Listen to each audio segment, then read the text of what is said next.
Dalam hidup kita ada banyak sekali pilihan.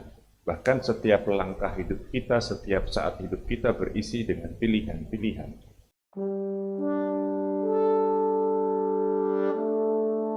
Saudara-saudara terkasih, baru saja kita mendengar kesaksian Yohanes tentang Yesus di hadapan para muridnya.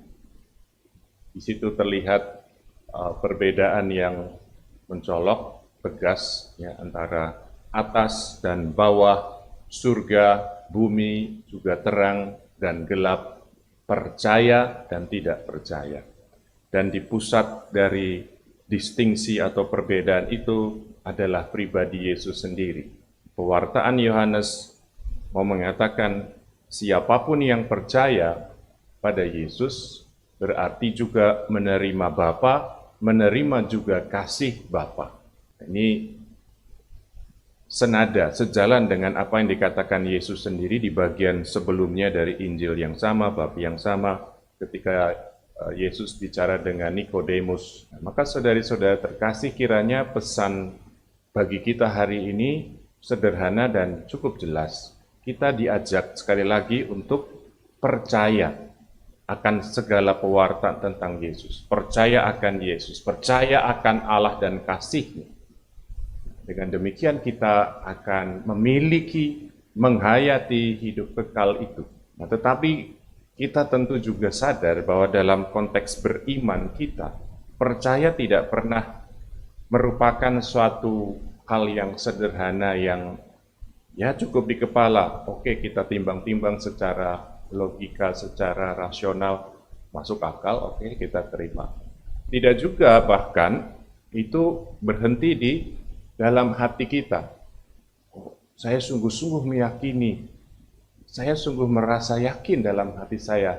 Entah apa, saya tidak bisa melukis, tetapi dalam hati saya sungguh-sungguh bisa meyakini semuanya dan berpegang teguh. Kita tidak akan boleh pernah lupa akan apa yang dikatakan oleh Rasul Yakobus bahwa iman tanpa perbuatan pada hakikatnya adalah sesuatu yang kosong, bahkan mati.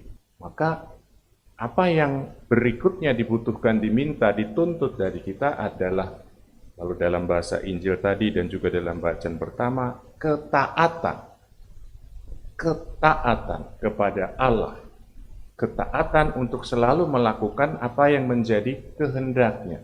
Dalam hidup kita ada banyak sekali pilihan, bahkan setiap langkah hidup kita, setiap saat hidup kita berisi dengan pilihan-pilihan. Dan di dalamnya kita paling sedikit punya dua pilihan. Kita ikuti apa yang kita inginkan, atau kita laksanakan apa yang dikehendaki Allah. Selalu kita berhadapan dengan hal-hal yang demikian. Dan dalam bacaan pertama tadi kita melihat bahwa Petrus dan para rasul telah memilih untuk taat kepada Allah, bukan mencari keselamatannya sendiri.